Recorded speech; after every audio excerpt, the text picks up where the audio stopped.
Commander Lisa Nelson rubbed her tired eyes as she stared at the large screen. The coffee in her mug had gone cold hours ago. She hadn't slept in 36 hours, not since the first strange signals came from beyond Jupiter.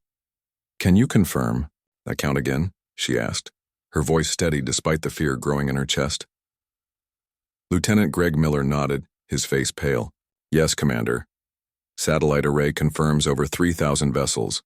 They're holding position just past Jupiter's orbit." Lisa set her mug down on the control panel. Earth's combined defense forces had exactly 183 combat-ready ships. Even if they called back every patrol from the outer colonies, they wouldn't reach 200. The math was simple and terrifying. "Send the first contact package again," she ordered. "All frequencies, all languages." "We've been broadcasting for 12 hours, Commander," said Communications Officer Diane Foster. "They're receiving, they're just not answering." The vast room fell silent. The United Earth Defense Council's main command center, buried deep beneath the Rocky Mountains, housed 50 of Earth's top military officers. None of them spoke. What was there to say when you were staring at the end of human civilization? Admiral John Carter, the highest-ranking officer present, finally broke the silence. "We need to inform the World Council. All major nations need to activate their defense protocols, and pray these visitors are peaceful." As if in answer to his words, the main screen flashed red with emergency alerts. "New energy signatures," shouted the sensor officer. "Massive power buildup in the alien fleet." Lisa felt her heart sink as she watched several of the alien ships break formation and accelerate toward the inner solar system. "They're heading for Mars colony," Greg said, his voice cracking. For 3 agonizing minutes they watched the alien ships approach the red planet where 12,000 colonists lived. Then, in a flash of light that temporarily blinded their sensors, Mars colony ceased to exist. The aliens had fired some kind of energy weapon that turned half the planet's surface to glass. "My God," whispered Admiral Carter. "They didn't even try to talk." Lisa felt something shift inside her. Fear gave way to cold, clear purpose. "Admiral, we need to mobilize everything we have. And we need options beyond conventional warfare. We're clearly outmatched." Carter nodded grimly. "I'm activating Code Phoenix, all of you. This information doesn't leave this room." Lisa had heard rumors about Code Phoenix, but like most officers, she assumed it was just that, a rumor. "Commander Nelson, you're with me," Carter said, heading toward a door that Lisa had always assumed was a supply closet. Inside was a small elevator. Carter pressed his palm to a scanner, then leaned forward for a retinal scan. "Olympus Base is E. Our last resort," he explained as the elevator began descending rapidly. "Only 10 people in the world know of its existence." Lisa felt the pressure in her ears change as they dropped deeper than any military installation should go. "What exactly is Olympus Base, sir?" "Humanity's insurance policy," he replied. The elevator stopped after what felt like miles of descent. The doors opened to reveal a massive underground cavern that made Lisa gasp. It wasn't just the size that shocked her, it was what the cavern contained. Rows upon rows of scientific equipment stretched as far as she could see. Hundreds of scientists moved between workstations.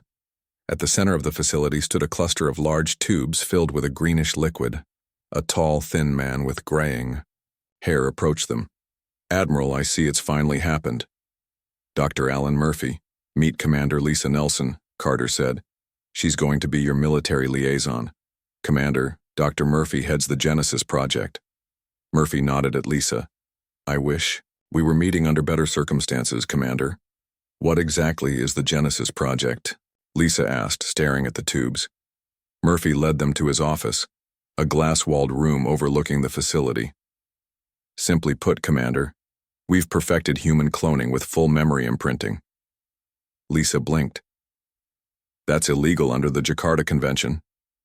"Yes, it is," Murphy said without a hint of apology. "But 15 years ago, when we detected the first sign of these aliens, certain decisions were made. The technology was developed officially for medical applications, growing replacement organs." "But you took it further," Lisa guessed. Murphy nodded. We can now grow a fully functional adult human in 3 weeks. More importantly, we can imprint memories, skills, and training directly into their brains. Lisa felt her stomach turn. You're talking about creating soldiers. I'm talking about saving our species, Murphy replied sharply. The ethical debates will mean nothing if humanity is extinct. A young woman entered the office carrying a tablet. Dr. Murphy, the first batch is ready for neural mapping. Thank you, Dr. Wright, Murphy said. Commander Nelson, this is Dr. Samantha Wright, my chief assistant. Dr. Wright nodded politely, but her eyes were worried. The Ganymede outpost just went dark. We're running out of time. Admiral Carter stood up. How quickly can you scale production, Doctor? With the resources of all 7 hidden facilities, we could have 10,000 combat-ready clones in a month, 100,000 in 3 months. And they would be people? Lisa asked. In every way that matters, Dr. Wright said quietly. They'll have the memories of their genetic donors up to the point of neural mapping.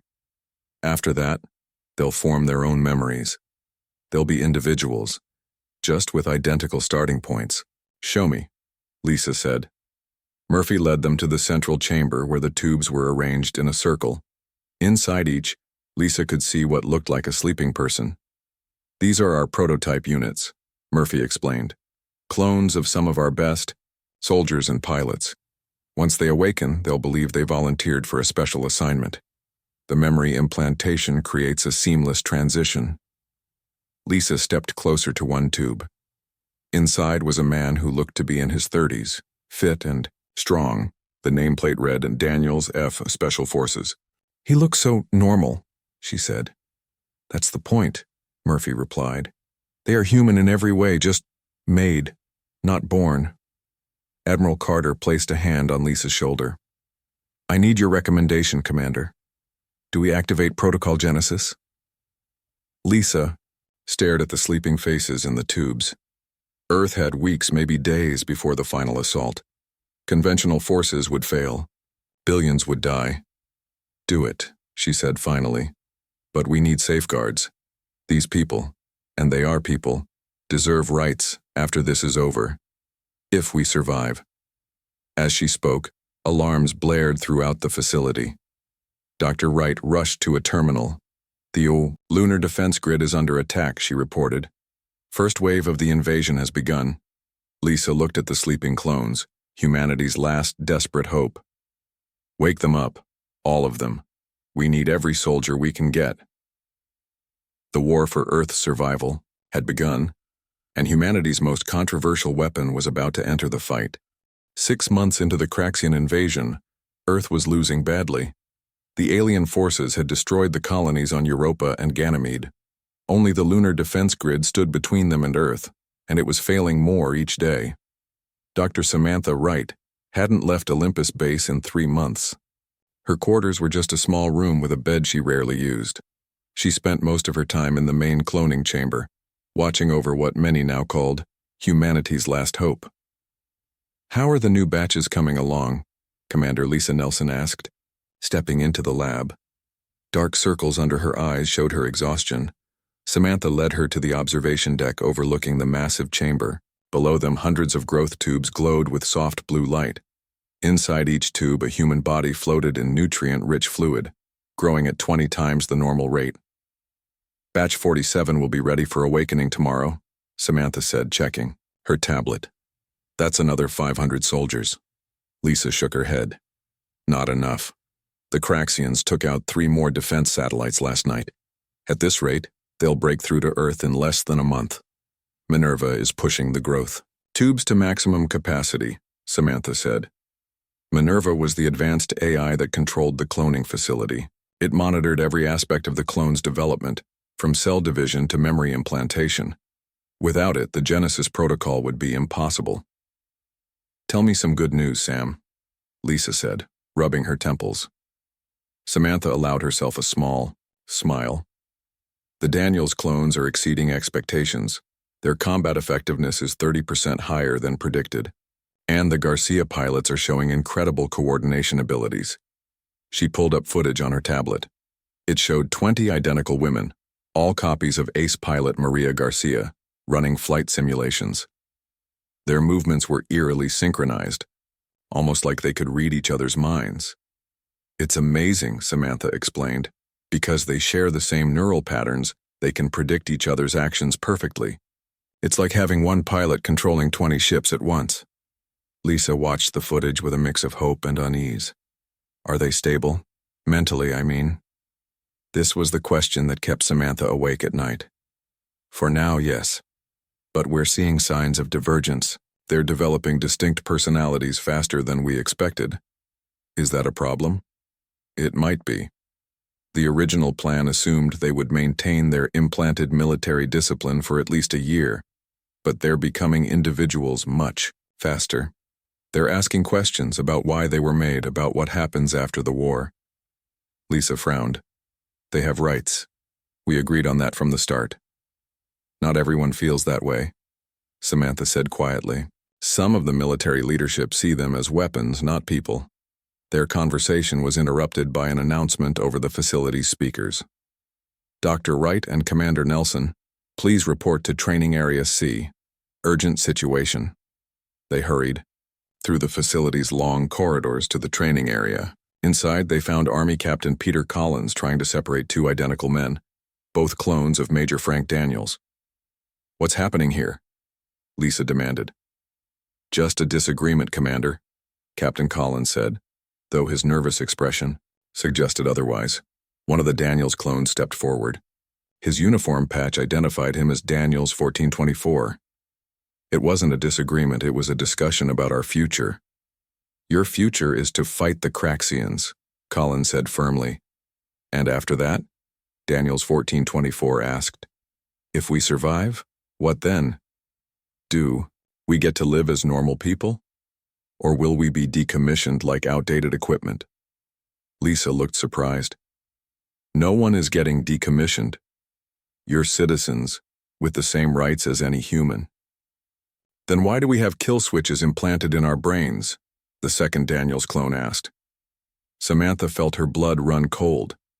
This information was classified at the highest level. No clone was supposed to know about the neural failsafes. Who told you that? She asked, trying to keep her voice steady.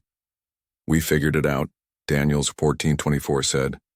We may have been born 6 months ago, but we have the memories and intelligence of a 35-year-old Special Forces officer. When 5 clones from Batch 23 suddenly dropped dead after questioning orders, it wasn't hard to connect the dots. Lisa turned to Samantha, her expression demanding answers. It was Admiral Carter's order, Samantha admitted. A precaution in case any clones became unstable or turned against us. I fought against it, but I was overruled. The tension in the room grew as more clone soldiers gathered around. Samantha realized with a chill that they were surrounded by 20 identical faces, all watching with the same intense expression. We're fighting and dying for Earth, Daniels 1424 said. All we ask is honest answers about our future. Before Lisa could respond, alarms blared throughout the facility. Red emergency lights flashed in the corridors. Lunar Outpost Alpha has fallen, announced Minerva's calm voice over the speakers. Craxian forces have established a beachhead on the moon. Earth invasion estimated to begin within 72 hours. The anger in the room instantly shifted to focused determination. Whatever their disagreements, everyone present knew what a Craxian victory would mean. We'll continue this discussion later, Lisa promised. Right now I need every soldier ready for deployment. Daniels 1424 nodded sharply. We'll fight, but this conversation isn't over, Commander. As the clones filed out to prepare for battle, Samantha pulled Lisa aside. We need to tell them everything, she whispered urgently. They deserve to know. Know what? That some people want to erase them after the war? That Admiral Carter sees them as disposable weapons? Yes, Samantha insisted. They're smarter than we give them credit for. They're figuring it out anyway. If we want their loyalty, we need to earn it with honesty. Lisa was silent for a long moment. I'll talk to Admiral Carter. But right now, we need to focus on the immediate threat. The Craxians won't care about clone rights if they wipe us all out. Later that night, Samantha worked alone in her lab, reviewing data from the latest clone batches. A soft voice behind her made her jump. "Dr. Wright, can we talk?" It was one of the Maria Garcia clones. Her badge identified her as Garcia 2187. "Of course," Samantha said, gesturing to a chair. "I heard about what happened with the Daniels clones," Garcia 2187 said. "They're not the only ones asking questions. All of us are." Samantha sighed. "What? Do you want to know? Are we real people to you? Or just copies made to die for the originals?" The question hit Samantha like a physical blow. She'd been asking herself the same thing for months. "You're real," she said finally. "Different origins, but just as human as anyone born the traditional way." Garcia 2187 nodded slowly. "Then help us. The kill switches, the memory controls, they need to go. We'll fight better knowing we're fighting for our own future too, not just yours." As warning sirens sounded again in the distance, Samantha made her decision. She would help the clones, whatever the consequences. Because in the end, they weren't just humanity's last hope, they were its newest members, and they deserved a chance to live. 3 months later, Olympus Base hummed with activity. The clone army had grown to over 100,000 soldiers. Production facilities around the world worked day and night to create more. Earth's last defense was taking shape, but so were new problems. Daniels 1424 moved quietly through the dim corridors of Level 7. This section of Olympus Base was supposed to be off-limits to clones. But all Daniels clones had the memories of a Special Forces infiltration expert, and security systems designed by humans were easy for them to bypass. 3 other clones followed him. Garcia 2187, the pilot clone who had first spoken to Dr. Wright. Wilson 3091, a clone of a top military engineer, and Harris 0472, a weapons specialist. Together, they represented the secret leadership of what some clones now called the Awakened. "Are you sure about this?" Garcia 2187 whispered as they reached a locked door marked Neural Programming, Authorized Personnel Only. "We need proof," Daniels 1424 replied. Wilson 3091 placed a small device against the electronic lock, and seconds later, the door clicked. Open inside was a small control room with several computer stations. Wilson 3091 went straight to the main terminal and began typing rapidly. "Hurry," Daniels 1424 urged. "Security does rounds every 15 minutes. "I'm in," Wilson 3091 said after a moment. "Minerva's neural programming files. Everything about how they make us and control us." They all gathered around the screen as Wilson 3091 pulled up file after file. "There," said Harris 0472, pointing. "Neural failsafe protocol. That's the kill switch." Wilson 3091 opened the file. "It's worse than we thought. They can shut down any clone batch with a simple command code. Or all of us at once." Garcia 2187's face hardened. "So Dr. Wright was lying to us all along." "Maybe not," Daniels 1424 said, scanning another file. "Look at this. She's been trying to disable the fail-safes. Admiral Carter has been blocking her." They downloaded everything they could find onto a small data device. Just as they were finishing, alarms began to sound throughout the base. "Unauthorized access to neural programming systems," announced Minerva's voice. "Security teams to Level 7. "We need to go," Daniels 1424 said. "Now."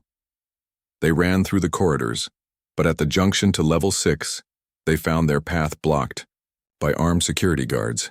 Not clones, but original humans. "Stand down and surrender," ordered the lead guard, his weapon aimed directly at Daniels 1424's chest. "We just want the truth," Daniels 1424 said, raising his hand slowly. "About what happens to us after the war." "That's not your concern, soldier," came a new voice.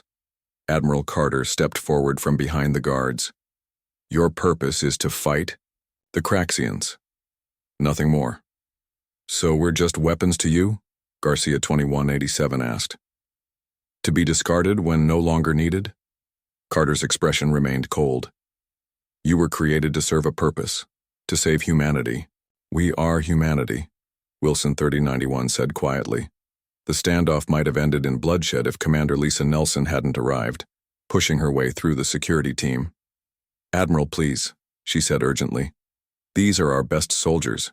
We need them.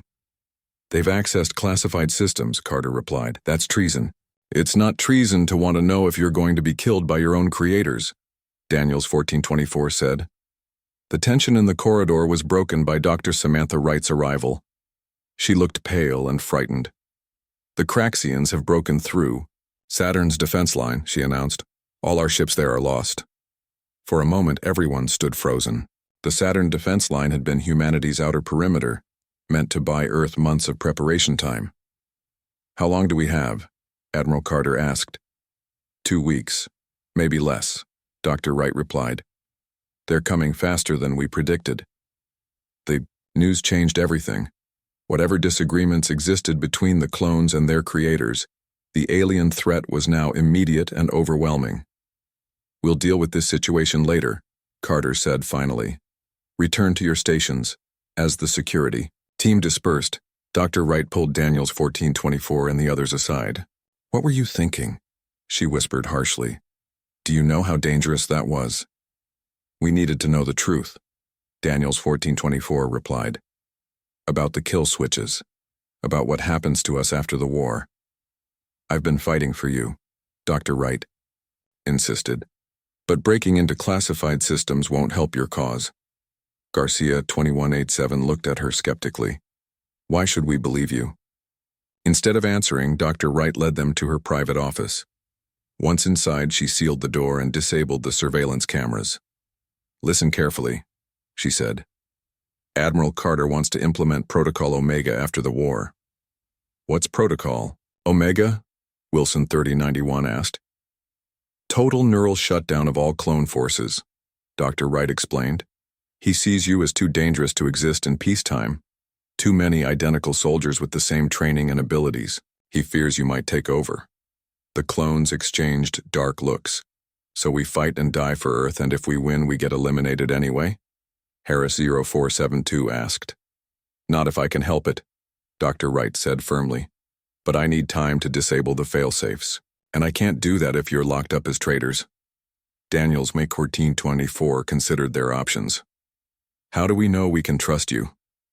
Dr. Wright reached into her desk and pulled out a small device.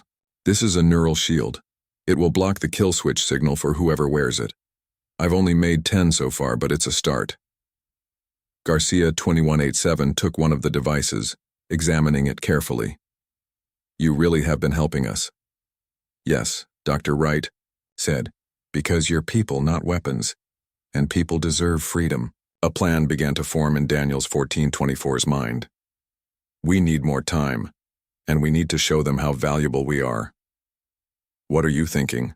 Asked Harris 0472.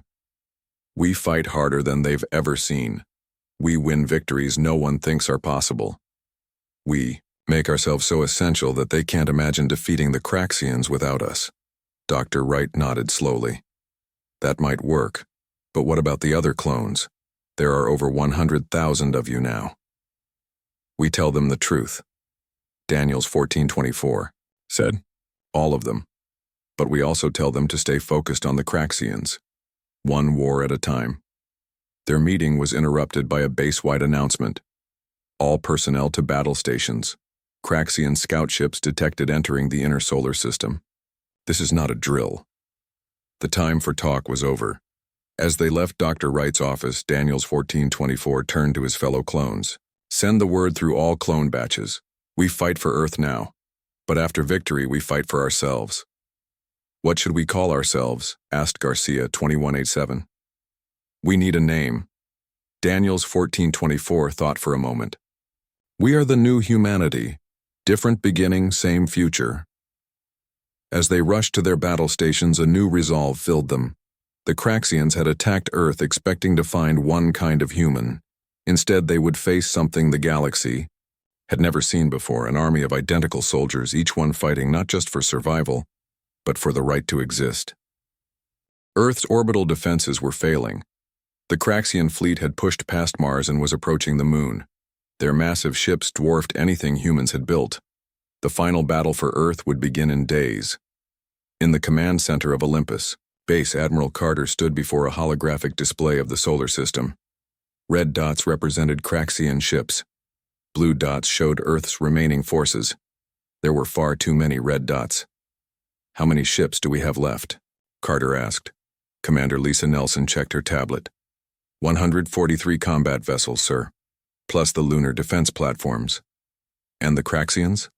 Over 2,000 ships in their main fleet. The room fell silent. Everyone knew what those numbers meant. Earth couldn't win in a traditional battle. "What about our clone forces?" Carter asked. 2 million active troops, Lisa replied, with another 500,000 completing accelerated training this week. Carter nodded slowly. "It's time for Operation Valkyrie." Operation Valkyrie was the last resort plan they had developed over the past months. It was dangerous and desperate, but Earth had run out of options. At the clone pilot training facility, Garcia 2187 addressed her sister clones. 500. Identical women, all with the same face, the same memories of flight school, the same instinctive understanding of combat maneuvers. "Today we launch the counterattack," she told them. "The new Valkyrie fighters are ready. Each squadron will operate as a single unit, using our shared neural patterns to coordinate attacks." The Garcia clones had discovered something unexpected during their training. Because they all thought alike, they could predict each other's movements perfectly. This allowed them to fly in formations that would be impossible for normal pilots. "The Craxians have numbers," Garcia 2187 continued. "But we have something they don't understand. Synchronized minds. We think as one but fight as many." Across the base, Daniels 1424 prepared his infiltration teams. 3,000 Daniels clones, each one a perfect copy of a Special Forces operative, checked their equipment. "Our mission is simple but crucial," he told them. "While the Garcia clones engage the Craxian fleet, we will infiltrate their command ships. Our target is their communication systems." The plan relied on a discovery made by Dr. Wright and her team. The Craxians themselves were a clone species, but unlike human clones, they had almost no individuality. They operated more like a hive mind, dependent on constant communication with their command ships. "Cut off their communications," Daniels 1424 explained, "and they won't know how to respond. They'll be confused, disorganized." In the science division, another group of clones worked on a different kind of weapon. These were the Murphy clones, based on Dr. Alan Murphy himself. 100 brilliant scientists with the same base knowledge but different approaches to problems. Murphy War 57 held up a small device. "The neural disruptor is ready," he announced to Dr. Wright. "It won't harm humans or our clones, but it should temporarily disable Craxian neural functions." Dr. Wright took the device, turning it over in her hands. "How many have you made?"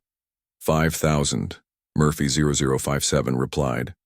"Enough for all infiltration teams and fighter squadrons." In the main hangar bay, Commander Lisa Nelson watched as thousands of clone soldiers boarded transport ships. The first wave would launch in 6 hours. Admiral Carter approached her, his expression grim. "Commander, I need to speak with you about the post-war situation." Lisa tensed. She knew what was coming.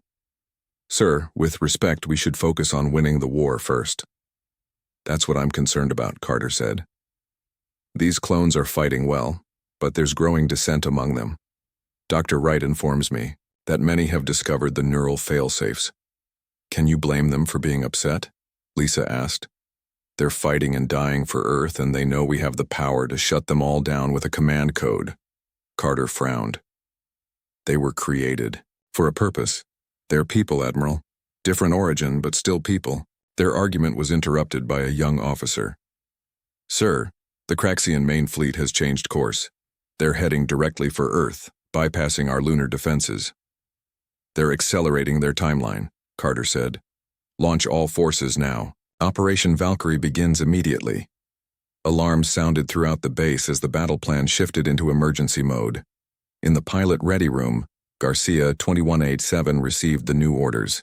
"Launch now," she told her sisters. "Form up in attack pattern Omega. We hit their lead ships first." 500 Valkyrie fighters launched from bases around the globe, climbing rapidly through the atmosphere. Each pilot wore a neural link headset that enhanced their natural connection to their clone sisters. In space, the scene was terrifying. The Craxian ships were enormous, each one the size of a small city. Their weapons could vaporize a normal Earth fighter with a single shot. But the Garcia clones didn't fly like normal pilots. "Epsilon Squadron with me," Garcia 2187 called over the comm. "Delta and Gamma flank pattern." The fighters moved in perfect synchronization, 500 ships flying as if controlled by a single mind. They weaved between Craxian energy beams, too fast and too coordinated to hit. The first attack run stunned the Craxian fleet. 20 of their ships were damaged before they could adjust their defenses. On the command bridge of Earth's flagship, Admiral Carter watched in amazement. "I've never seen flying like this," he said quietly. Lisa smiled. "No one has. That's the point." While the Garcia clones engaged the Craxian fleet, transport ships carrying the Daniels infiltration teams approached from a different angle. Using the battle as cover, they slipped past the Craxian defenses and attached to the hulls of the largest enemy ships. Daniels 1424 led the first team aboard the Craxian flagship. "Remember," he told his brothers as they cut through the alien hull, "disable communications first, then plant the neural disruptors." The inside of the Craxian ship was strange and unsettling. The corridors were filled with a thick, foggy atmosphere that the humans' breathing equipment barely filtered. And the Craxians themselves were even more alien than expected. They stood 7 feet tall, with gray skin and 4 arms. But what struck Daniels 1424 most was their uniformity. Every Craxian soldier looked exactly the same, not just similar like the human clones, but identical down to the smallest detail. "They're perfect clones," he whispered. "No variation at all." They fought their way to the communication center, facing surprisingly little resistance. The Craxians seemed confused by the presence of identical human soldiers. Their tactics suggested they were used to fighting opponents who looked different from each other. "They don't understand what we are," Daniels 1424 realized. "They've never faced another clone species before." At the main communications array, Wilson 3091's team planted the neural disruptors. When activated, the devices sent out a pulse that disrupted the Craxians' hive-mind connection. The effect was immediate and dramatic. Throughout the massive ship, Craxian soldiers stopped in confusion. Some fell to the ground, clutching their heads. Others wandered aimlessly, unable to receive orders. "It's working," Wilson 3091 reported. "Their neural network is collapsing." Similar scenes played out across the Craxian fleet as more infiltration teams completed their missions. The once coordinated alien armada began to fall into disarray.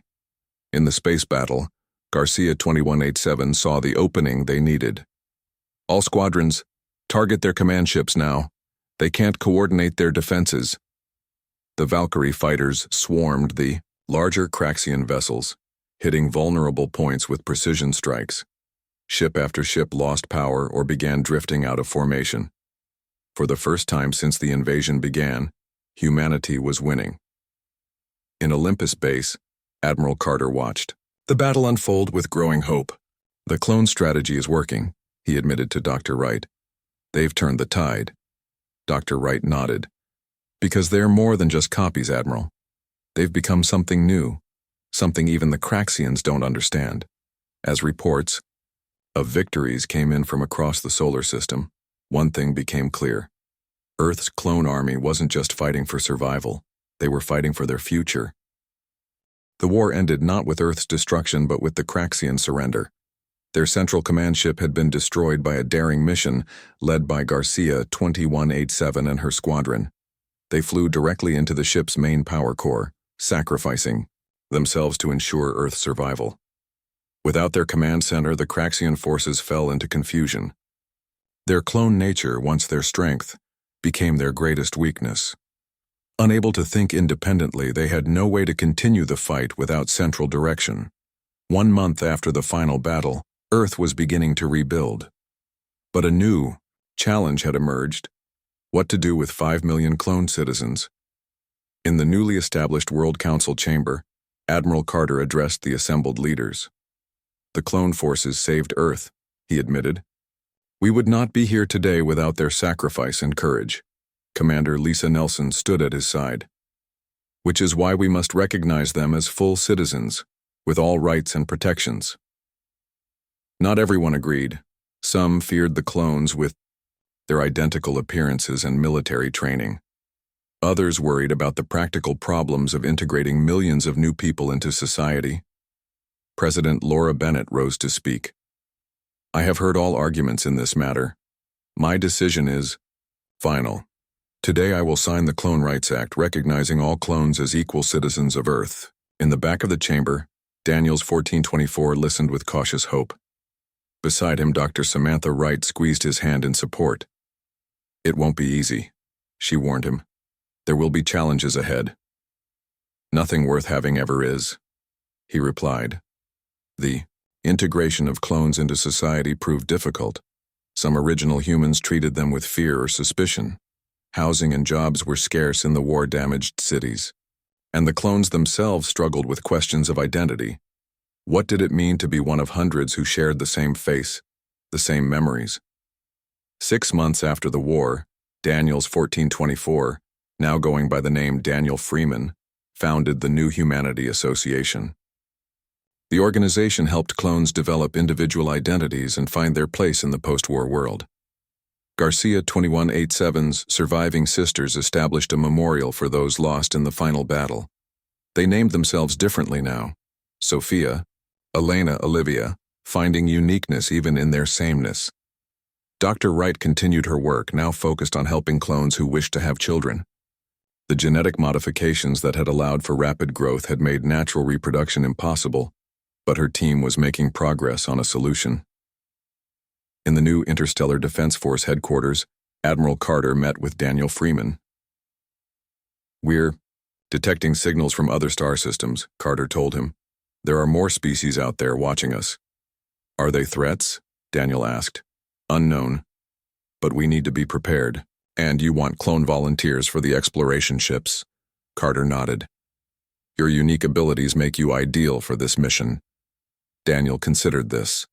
"We'll help defend Earth, but as citizens, not weapons. Those days are over." As years passed, humanity changed. The line between original and clone blurred as they lived, worked, and built families together. When other alien species eventually made contact, they did not find just Earth humans. They found humanity, a species that had effectively doubled its diversity through adversity. The Craxians had attacked Earth expecting to find one type of human. Instead, they had awakened humanity's most powerful ability: to adapt, to change, and to become something greater than the sum of its parts.